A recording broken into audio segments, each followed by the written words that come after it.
Danny Morrison wiped the sweat from his forehead as he walked down the long metal corridor of Kepler 7 station. The place was huge, bigger than any building he had ever seen back on Earth. It floated in space between human territory and the alien zone, a place where both species tried to work together. Danny had been a soldier for 8 years, but nothing prepared him for living alongside the Vraxil. The Vraxil looked like giant insects, taller than most humans with hard shells covering their bodies and too many legs. Their eyes were like dark mirrors that reflected everything around them. They spoke in clicks and whistles that hurt Danny's ears, even with the translator device clipped to his uniform. He tried his best to be friendly, but the aliens always seemed tense around humans, and humans felt the same way about them. It was late in the station's artificial night cycle when Danny started his patrol. Most people were asleep in their quarters and the corridors were quiet except for the constant hum of the air systems. His job was simple: walk through the storage sections, check that all the doors were locked, and make sure nobody was where they shouldn't be. It was boring work, but someone had to do it. Danny turned a corner near the communications hub and froze. A Vraxil was standing in front of a door marked with human security symbols. The alien's clawed hands were working on the control panel, trying to open the locked door. This was wrong. Very wrong. That door led to sensitive human equipment, and no Vraxil was supposed to be anywhere near it without permission. Danny's heart started beating faster. He reached for his radio to call for backup, but before he could speak, the Vraxil noticed him. The alien turned quickly, its body making strange clicking sounds. Danny held up his hand in what he hoped was a peaceful gesture. The translator on his collar crackled to life, but instead of words, it just made horrible screeching noises. Something was wrong with it. The Vraxil's translator must have been broken too, because the alien just kept clicking louder and louder, moving closer to Danny with its sharp limbs raised. Danny backed up against the wall. He tried to speak clearly, hoping the alien would understand his tone if not his words. The Vraxil kept advancing and Danny could see the sharp edges on its front legs. He had seen what those could do during training videos. They could cut through metal.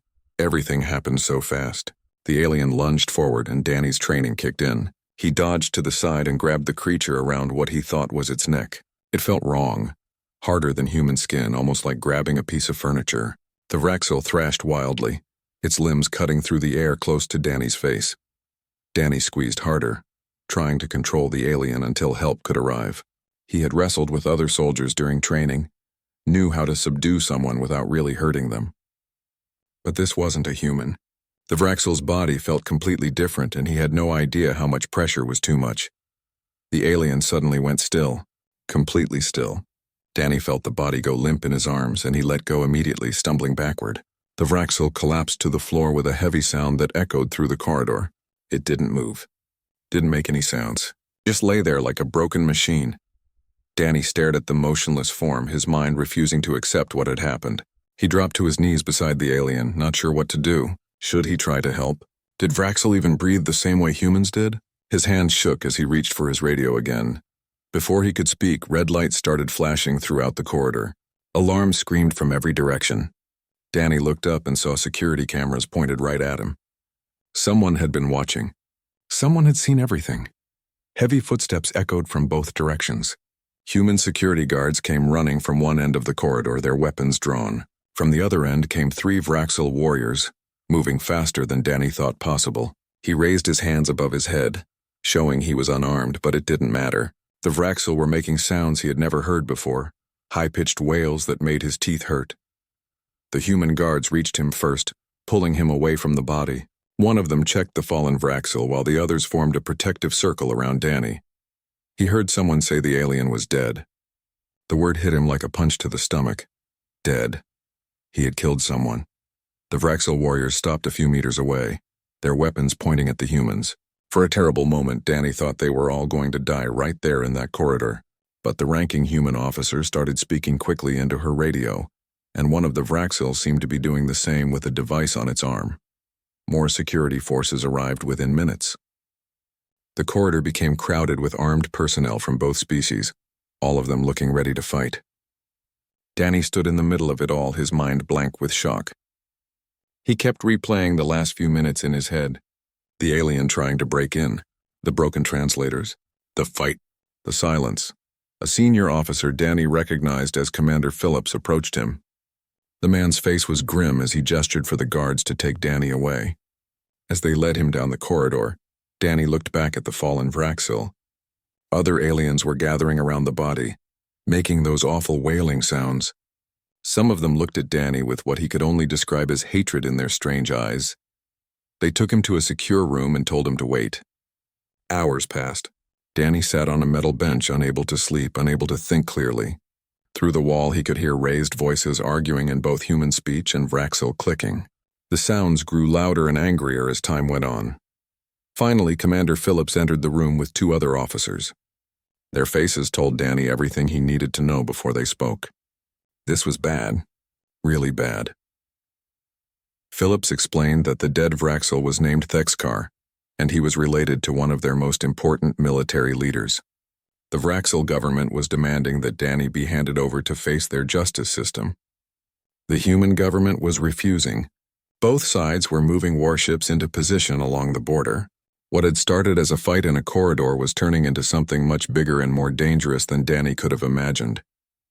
Kate Sullivan was dreaming about her childhood home when the emergency alert woke her up. The loud beeping filled her small cabin on the USS Valiant, and she sat up quickly, her heart already racing. Emergency alerts in the middle of the night meant something serious had happened. She grabbed her uniform and dressed as fast as she could while checking the message on her tablet. What she read made her stomach drop. An incident at Kepler 7 station. 1 Vraxil dead. 1 human soldier responsible. Possible war. She was being ordered to report to the command center immediately. Kate had been working as a diplomatic liaison for 3 years, helping humans and aliens communicate and solve problems before they got out of control. She had handled angry trade negotiations, territorial disputes, and cultural misunderstandings. But she had never dealt with a death before. This was completely different. The command center was crowded with officers staring at screens and talking urgently into communication devices. Admiral Clark stood in the middle of it all, looking older than Kate had ever seen him. He waved her over as soon as she entered. The Admiral explained the situation quickly. A human sergeant named Danny Morrison had killed a Vraxil named Thexkar during what appeared to be an attempted break-in at a secure facility. The security footage showed the translator devices malfunctioning right before the fight. Morrison claimed self-defense, and the evidence seemed to support that. But the Vraxil saw it differently. Thexkar was the nephew of High Commander Zeth Mol, one of the most powerful Vraxil in their entire civilization. The Vraxil had strict laws about death and honor. When someone died violently, their family demanded what they called a blood debt. Someone had to pay for that death, usually with their own life. The Vraxil government had sent an official message just an hour ago. They wanted Morrison handed over to face trial under their legal system. Everyone knew what that meant. He would be found guilty and executed. There was no other possible outcome under their laws. Earth's government had already refused. The president herself had sent a message saying that Morrison had acted in self-defense and would not be surrendered. Giving up one of their own soldiers would show weakness and set a terrible precedent. But refusing meant the Vraxil would see it as an insult, a rejection of their laws and culture. Kate spent the rest of the night reviewing every piece of evidence she could find. She watched the security footage dozens of times, studied reports about Vraxil culture and law, and read transcripts of all communications between the 2 governments. The more she learned, the worse it looked. The translator malfunction was a huge problem. The investigation showed that human communications equipment had been causing electromagnetic interference. It wasn't intentional, just an oversight in the station's design, but it meant humans bore some responsibility for what happened. The translators had failed at the worst possible moment, turning a tense situation into a deadly one. Kate also learned more about Thexkar. He had been a promising young warrior, respected by his peers and loved by his family. The Vraxil didn't form emotional bonds the same way humans did, but they took family connections very seriously. Thexmol's death wasn't just a legal matter. It was deeply personal for High Commander Zeth Mol. As the sun rose on Earth, thousands of light years away from where Kate sat, the diplomatic crisis grew worse. Both governments issued official statements blaming the other side. Human news channels showed images of Morrison's family, talking about how their son was a hero who had protected human territory. Fraxel broadcasts showed images of Thexkar and demanded justice. Military forces on both sides went to high alert. Human ships moved toward the border, and Vraxel fleets did the same. Nobody wanted a war, but nobody was willing to back down either. Kate felt sick watching it all unfold. One death was about to cause millions more if they couldn't find a solution. She worked with Admiral Clark and a team of diplomats to draft proposals. They offered to conduct a joint investigation with neutral observers. The Vraxel rejected it. They offered to pay compensation to Thexkar's family. The Vraxel found that insulting. They offered to court-martial Morrison under human military law. The Vraxel said human justice meant nothing to them. Every offer was refused. Every attempt at compromise fell apart. The two species had such different views of justice and honor that they couldn't even agree on basic facts about what had happened. Humans saw an accident caused by equipment failure and a soldier defending himself. Vraxel saw murder and humans trying to escape responsibility. Kate barely slept for 3 days. She drank too much coffee and studied until her eyes hurt. She talked to experts on alien psychology, military strategists, and experienced ambassadors. Everyone had opinions, but nobody had answers. The situation seemed impossible. On the 4th day, something unexpected happened. A message arrived from a group Kate had barely heard of, the Vraxel Matriarch Council. Unlike the military and political leaders who ran most of Vraxel society, the Matriarch Council focused on spiritual and cultural matters. They were respected but usually stayed out of political disputes. The message was formal and complicated, full of traditional Vraxel phrases that were hard to translate. But the basic meaning was clear.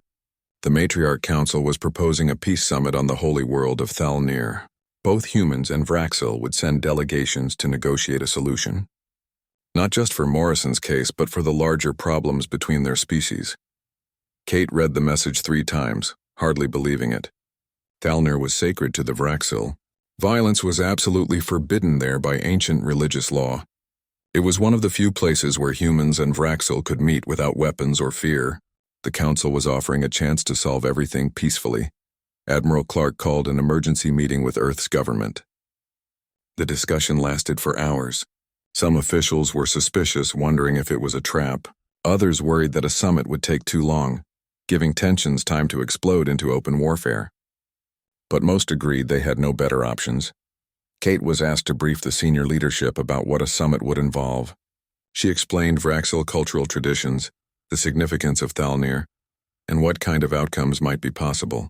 She tried to be realistic about the challenges while also showing that this might be their only chance to avoid war. The decision was made. Earth would accept the Matriarch Council's invitation. They would send a delegation led by Ambassador Greg Palmer, one of the most experienced diplomats in human history, and they would bring Danny Morrison with them.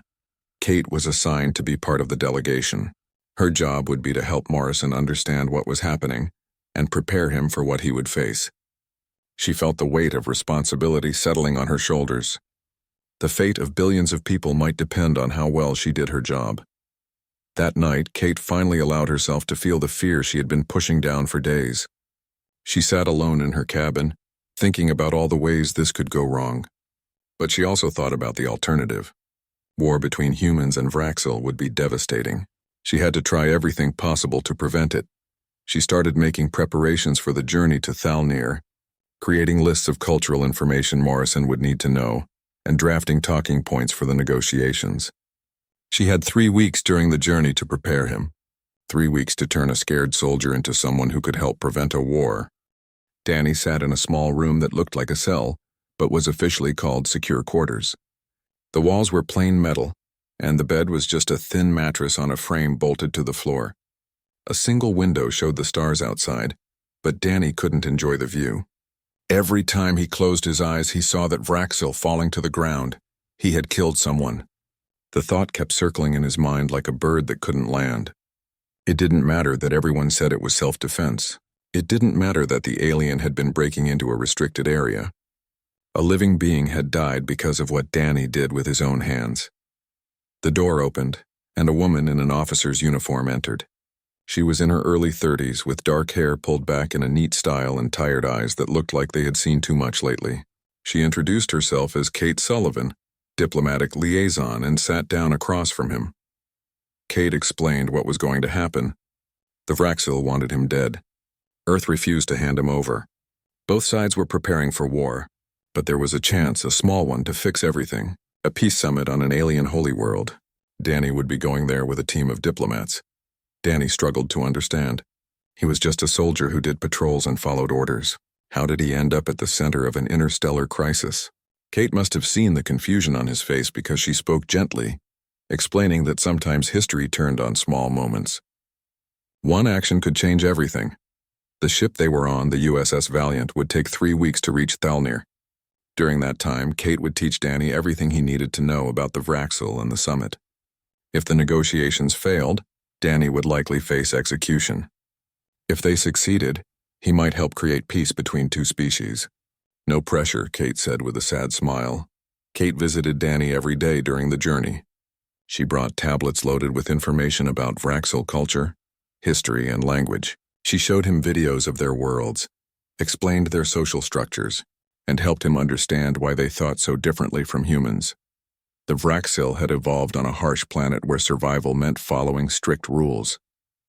Their society was built on honor, hierarchy, and collective responsibility. When someone died, it created an imbalance that had to be corrected. The blood debt wasn't about revenge. It was about restoring order to the universe. Danny found it hard to relate to at first. Human culture valued individual rights and personal circumstances. The idea that he should die just to balance some cosmic equation seemed wrong. But Kate helped him see it from the Vraxil perspective. To them, human culture seemed chaotic and selfish. Both species thought their own way was obviously correct. As the days passed, Danny started learning basic Vraxil phrases. The language was incredibly difficult, full of clicks and whistles that hurt his throat to make. He probably sounded terrible, but Kate encouraged him to keep trying.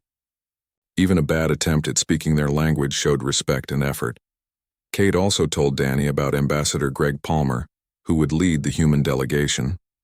Palmer had spent 40 years in diplomatic service and had helped negotiate treaties with 3 different alien species.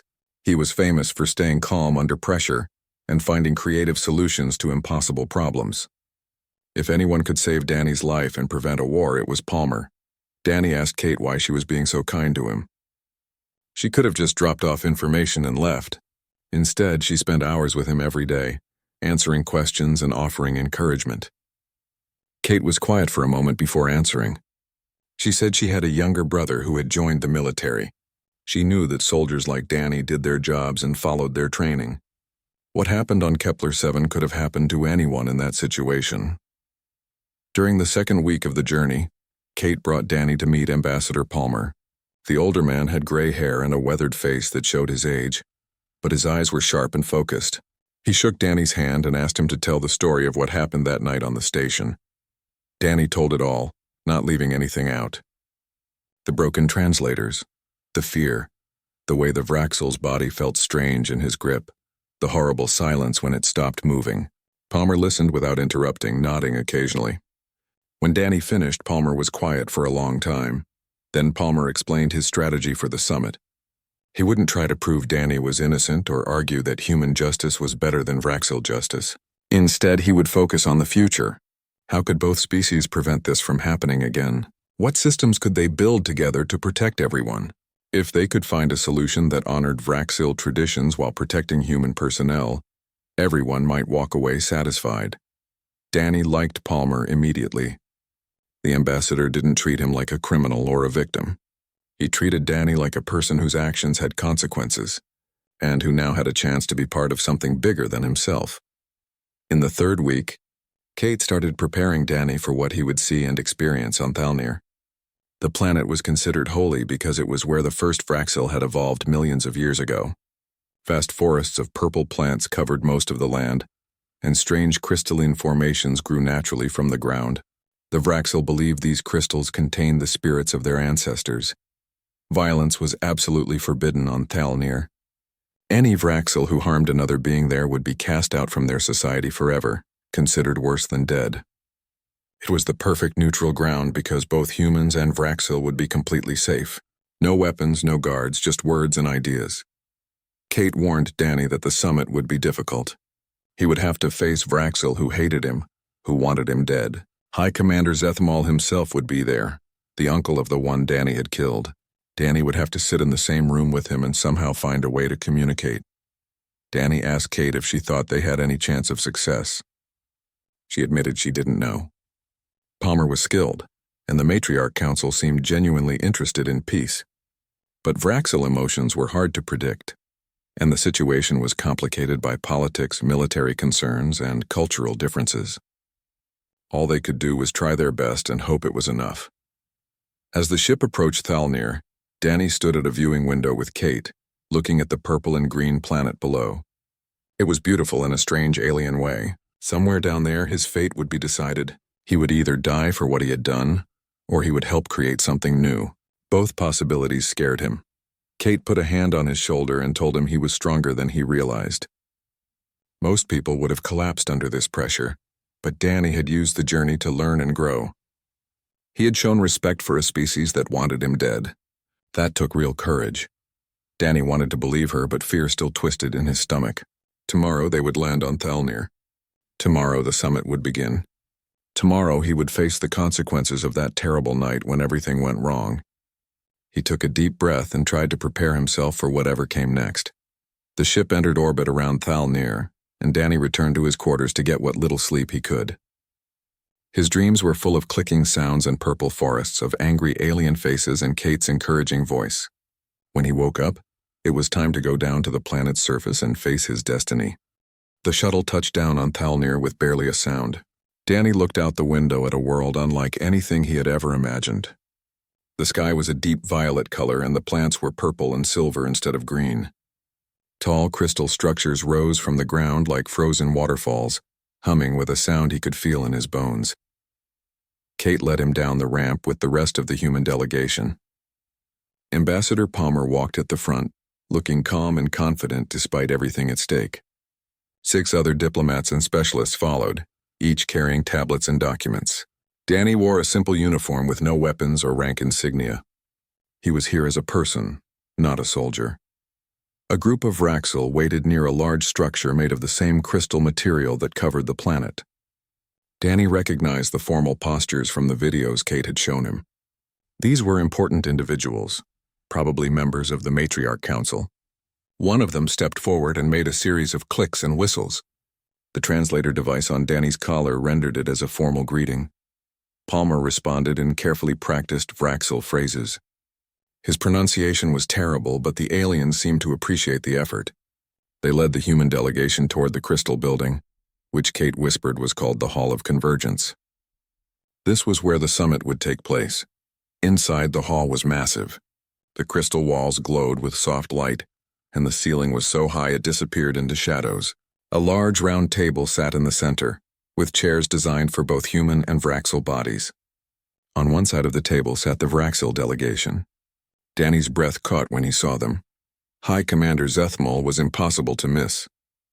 He was larger than any Vraxil Danny had seen before, with darker shell plating and scars marking his thorax.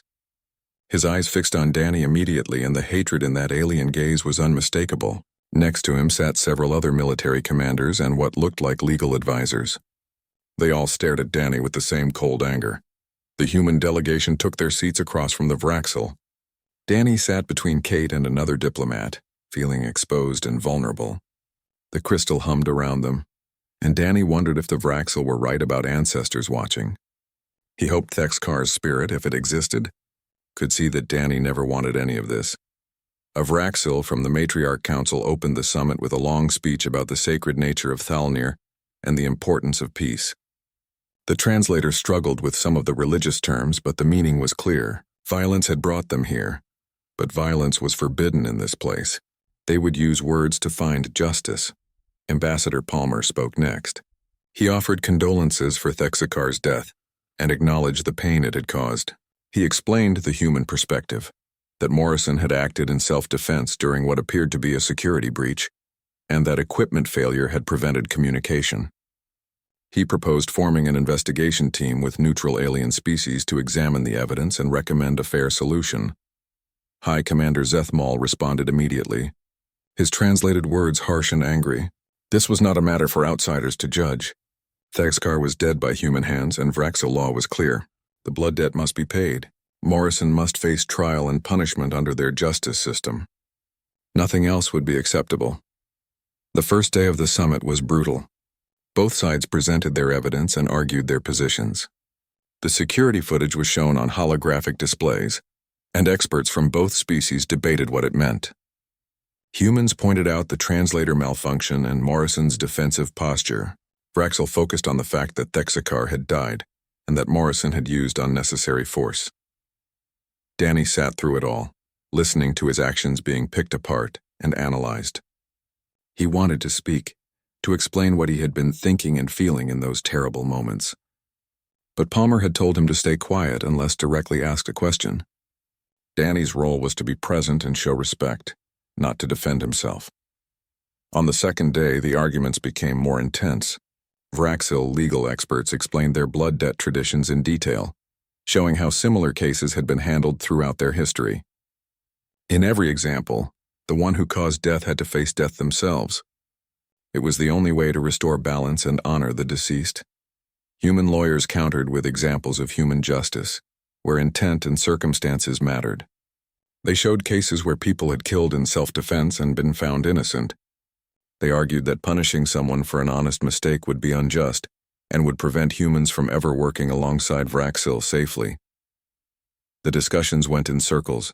Every human argument was countered by a Vraxil one. Every piece of evidence was interpreted differently by each side. Danny could see the frustration growing on both sides of the table. Palmer remained calm, but Kate looked worried. They were getting nowhere. On the third day, something changed. A young Vraxil who had been sitting quietly with the matriarch council observers asked permission to speak. She introduced herself as Pixla, a scholar who studied cross-species interactions. She had reviewed the evidence and wanted to share her research. Pixla explained that this kind of incident had happened before in Vraxil history. When their species first encountered other intelligent life forms, misunderstandings and accidents were common. Different biologies, different communication methods, different instincts all led to tragic outcomes. The Vraxil had learned that punishing individuals for these incidents didn't prevent future problems. Only education and better systems did that. She displayed examples from Vraxil history, showing how their ancestors had adapted their laws and practices when dealing with other species. In cases where death resulted from genuine misunderstanding rather than malice, they had found alternative forms of justice. The goal was always to prevent future deaths, not simply to satisfy tradition. The room fell silent as Pixla finished speaking. Danny saw High Commander Zethmal leaning forward, his attention focused on the young scholar. She had said something important, something that challenged the simple demand for blood debt. Kate saw an opportunity and whispered quickly to Palmer. The ambassador nodded and asked for a brief recess. The human delegation gathered in a side room to discuss this new development. Palmer was excited. Pixla had given them an opening, a way to honor Vraxil traditions while finding a path forward that didn't end with Morrison's execution. They worked quickly to develop a new proposal. Instead of punishment or payment, what if Morrison became part of the solution? He could dedicate years of his life to preventing future incidents. He could help develop new training programs, better communication protocols, and safety systems for joint facilities. His service would honor Thexacar's memory by ensuring no one else died from preventable mistakes. When the summit reconvened, Kate presented the proposal. She spoke carefully, acknowledging Vraxil values while explaining how this approach aligned with their own history of adaptation. Morrison wouldn't escape consequences. He would spend years working to fix the problems that led to Thexacar's death. It was restorative justice instead of punitive justice. The Vraxil delegation discussed among themselves in their own language, too fast for the translators to keep up. Danny watched their body language, trying to read what they were thinking. Some seemed interested. Others looked skeptical. High Commander Zethmal was hardest to read, his expression unmoving. Finally, the commander spoke directly to Danny for the first time. He asked through the translator if the human understood what he had taken from Zethmal's family. Did he grasp the weight of his actions? Danny's mouth went dry, but he forced himself to answer. He stood up slowly and looked directly at the alien who wanted him dead. Danny said yes, he understood. He had taken a life, someone's nephew, someone's friend. He hadn't meant to, but intent didn't change the result. If there was any way he could honor Thexkar's memory and prevent other families from experiencing this pain, he would dedicate himself to that purpose. His voice shook, but he meant every word. The hall was silent except for the humming of the crystals. High Commander Zethamol stared at Danny for what felt like an eternity.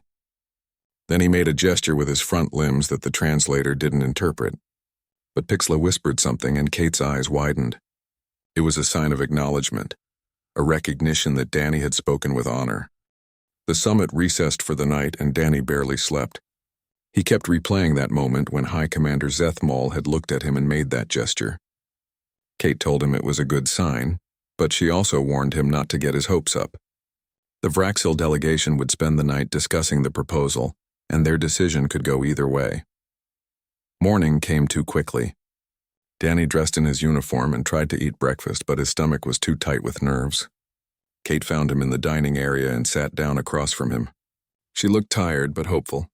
She had been monitoring communications between the two delegations and heard that the discussions were going late into the night. That meant they were seriously considering alternatives to execution. The human delegation gathered before heading back to the Hall of Convergence. Ambassador Palmer gave them a brief talk about staying calm and professional, no matter what happened. He looked at Danny and said something that stuck with him. Palmer said that regardless of the outcome, Danny had already accomplished something important. He had faced the people who wanted him dead with dignity and honesty. That took more courage than most people would ever be asked to show. When they entered the hall, Danny immediately sensed something different in the atmosphere. The Vraxil delegation was already seated, and they looked less rigid than before. Pixla sat with them now instead of with the Matriarch Council observers, which Kate whispered was significant. The young scholar must have been invited to join the main discussions. High Commander Zethmol stood as the humans took their seats. He spoke in Vraxil for several minutes, and the translator worked to keep up. He talked about his nephew Thexkar, describing the young warrior's promise and dedication. He talked about the pain of loss and the weight of command. He had responsibilities to his family, to his culture, and to his people. These responsibilities often conflicted. The commander said he had spent the night in meditation at one of the crystal formations, following old traditions. He had thought about what justice meant and what his nephew would have wanted. Thexkar had been curious about humans, had studied their culture and wanted to understand them better. He would not have wanted his death to cause a war that would kill millions. Zethmol then outlined 3 conditions. If the humans agreed to all 3, he would accept their proposal for restorative justice instead of execution. First, Morrison must serve a 5-year term developing safety protocols and training programs. He would work with both human and Vraxil experts, and his service would be monitored to ensure he fulfilled his obligations. Second, a memorial to Thexkar must be placed at every joint facility where humans and Vraxil work together. It would serve as a reminder of the cost of misunderstanding and the importance of clear communication. Future generations of both species would see it and remember. Third, both species must commit to a comprehensive cultural exchange program. Young humans and young Vraxil would study together, learn each other's languages, and build real understanding. The goal was to make incidents like this impossible through genuine knowledge of each other. Ambassador Palmer listened carefully and asked a few clarifying questions about the details. Then he turned to consult with his delegation. They spoke in whispers for several minutes while the Vraxil waited patiently. Danny watched Palmer's face, trying to read his thoughts. Finally, the ambassador turned back to the Vraxil and spoke clearly. He accepted all 3 conditions on behalf of Earth's government. He would need official approval, but he was confident it would be granted. The terms were fair and addressed the real problems between their species. Morrison would serve his 5 years with dedication. Memorials would be built and maintained with respect. The cultural exchange program would receive full support and funding. There was a long pause as both delegations processed what had just happened. Then one of the Matriarch Council members stood and began making a complex series of sounds that the translator called a blessing. Other Vraxil joined in, and the crystal hall filled with their voices. It was beautiful and strange, and Danny felt tears on his face without being entirely sure why. The next week was spent working out the details of the agreement. Lawyers from both sides drafted treaty language specifying exactly how everything would work. Danny met with Vraxil experts who would be working with him, including Pixla. The young scholar was friendly and excited about the project. She believed they could develop training systems that would help all species work together more safely. Kate stayed close to Danny throughout the process, helping him understand the technical discussions and supporting him when things got overwhelming. She told him she was proud of how he had handled everything. Many soldiers would have been angry or defensive, but Danny had stayed open to learning and growing. That made all the difference. On the final day of the summit, both delegations signed the official treaty. It was called the Thalnir Accords, named after the holy world where peace had been achieved. The treaty covered much more than just Morrison's case. It included new trade agreements, clearer territorial boundaries, joint scientific research projects, and mutual defense pacts. What had started as a crisis over one death had become the foundation for real cooperation between two species. High Commander Zethamal approached Danny after the signing ceremony. Kate tensed, ready to intervene if needed, but the commander simply extended one of his limbs in what the Vraxil used as a gesture similar to a handshake. Danny carefully touched his hand to the alien's hard shell, feeling the texture of it under his fingers. Through the translator, Zethamal said that Danny had honored his nephew's memory by facing the consequences of his actions with courage.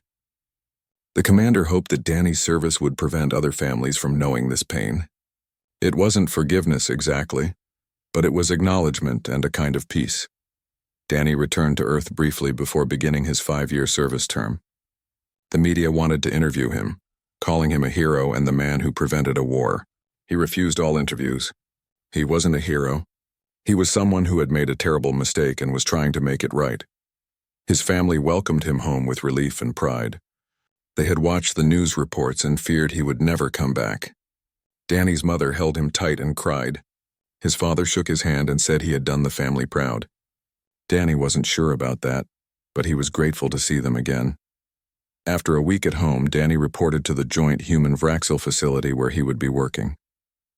The building had the first memorial to Thexkar prominently displayed in the entrance. It was a beautiful piece made of crystal and metal, showing a Vraxil warrior looking toward the stars. Danny stopped in front of it every day, a private ritual to remember what his actions had cost and why his work mattered. The job was harder than he expected. He worked with Vraxil engineers and human scientists to study how their species misunderstood each other. They reviewed hundreds of incidents where confusion had caused problems, looking for patterns. They developed new translator technology that was more reliable. They created training programs that taught both species about each other's biology, psychology, and culture. Kate visited him often during the first year. She had been promoted to a higher diplomatic position and was now helping to implement the cultural exchange program. She brought news about how the Thalnir Accords were changing relations between humans and Vraxil. Trade was increasing. Scientific collaborations were producing breakthrough discoveries. Young people from both species were studying together and forming friendships that would have been impossible before. One day, Kate brought Pixela with her. The young Vraxil scholar had become something like a friend to both of them.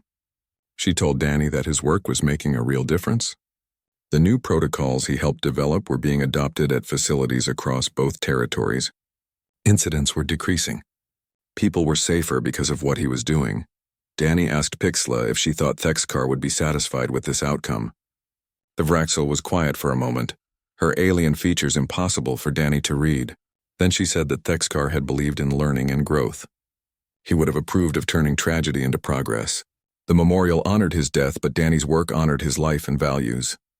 As the years passed, Danny became a respected expert in human Vraxil relations.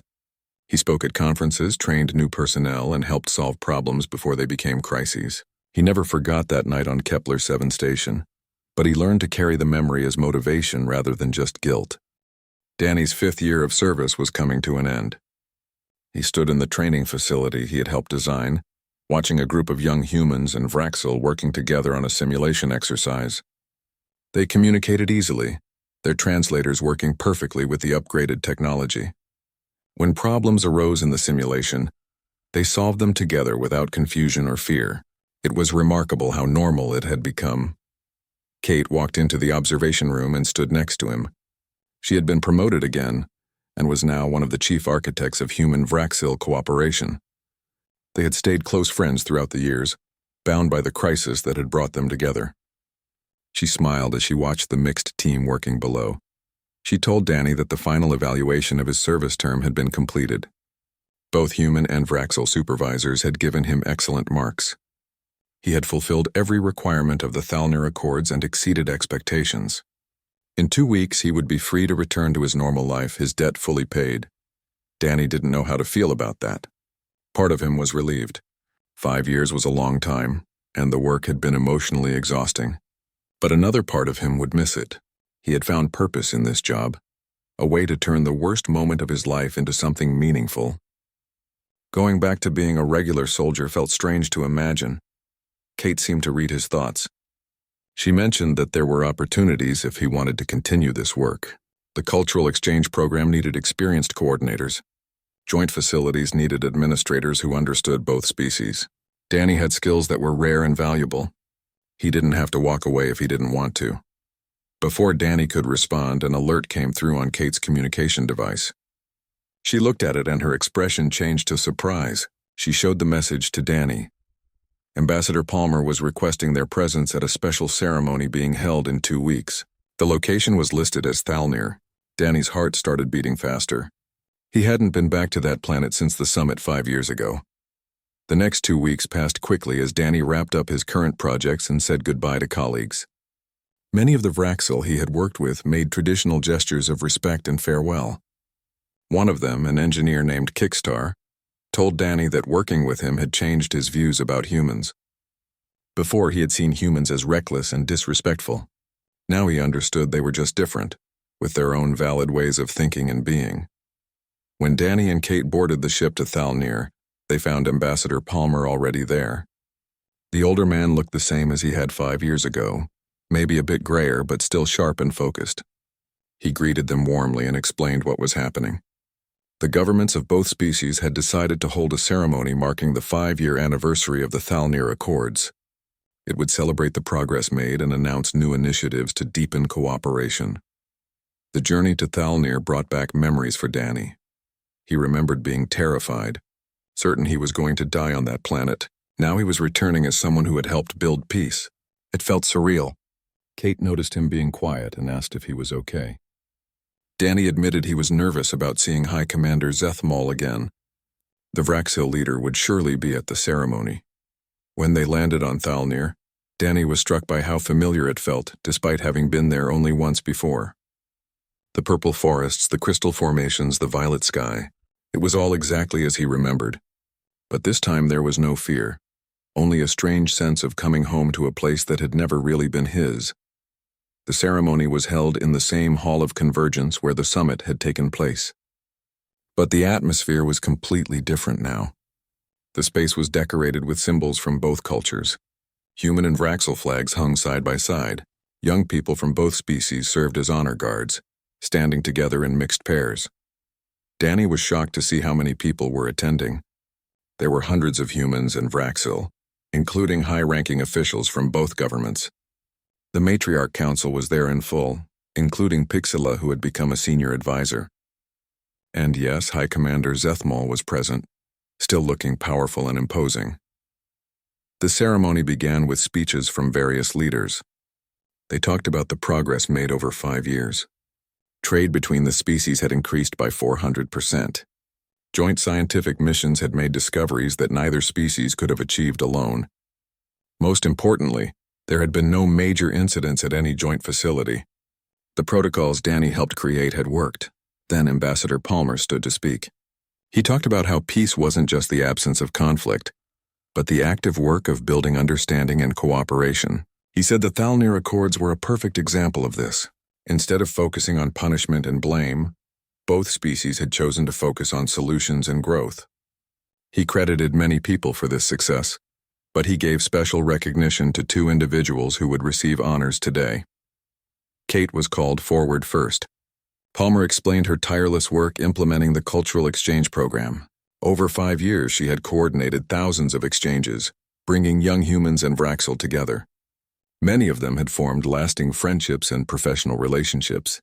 She had done more than anyone to build genuine understanding between the species. The Vraxel government presented her with a crystalline medallion, a high honor rarely given to non-Vraxel. Then Palmer called Danny forward. The hall fell silent as he walked to the center. Palmer spoke about Danny's journey from a soldier who made a tragic mistake to someone who dedicated years of his life to preventing similar tragedies. He described the training programs, safety protocols, and cross-cultural initiatives Danny had helped develop. Because of this work, people were alive today who might have died from preventable misunderstandings. High Commander Zethmal himself stood to present Danny with an honor. The alien leader approached slowly, and Danny remembered to make the proper gesture of respect. Zethmal held a memorial token, a small crystal carved with Vraxel symbols. Through the translator, he explained its meaning. The token represented Thexkar's spirit watching over the work that had been done in his memory. Zethmal said that 5 years ago he had wanted Morrison dead. He had been consumed by grief and anger. But watching Morrison dedicate himself to honoring Thexkar's memory had changed something in him. The human had shown that justice could be about healing and prevention, not just punishment. Zethmal said he believed his nephew would be proud of what had been accomplished. Danny accepted the token with shaking hands. He tried to speak but found his throat too tight with emotion. He managed to say thank you in Vraxil, the phrase he had practiced so many years ago before the first summit. Zethmal made a gesture that might have been approval or acknowledgement, then returned to his seat. The ceremony continued with announcements of new initiatives. A joint university would be established where humans and Vraxil could study together. New trade routes would open. A joint military cooperation agreement would allow both species to coordinate on security threats. The Thalnir Accords had been just the beginning, and both species were committed to building on that foundation. After the official ceremony ended, there was a reception where people mingled and talked. Danny found himself surrounded by people wanting to thank him or share stories about how his work had impacted them.